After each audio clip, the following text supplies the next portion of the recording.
ভারতকে হুঁশিয়ারি মালদ্বীপের প্রধানমন্ত্রী। মালদ্বীপে ভারতকে একেবারেই পাত্তা দিচ্ছেন না দেশটির প্রেসিডেন্ট আবদুল্লাহ ইয়ামিন।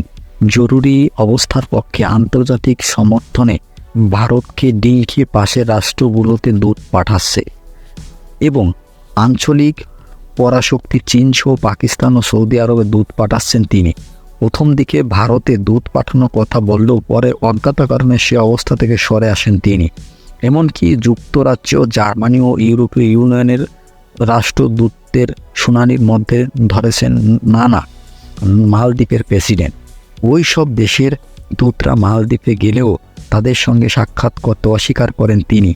এতে বেশ হতাশ হয়েছেন ইউরোপীয় দূতেরা। খবর মালদ্বীপ টাইটান্সের মাধ্যমে।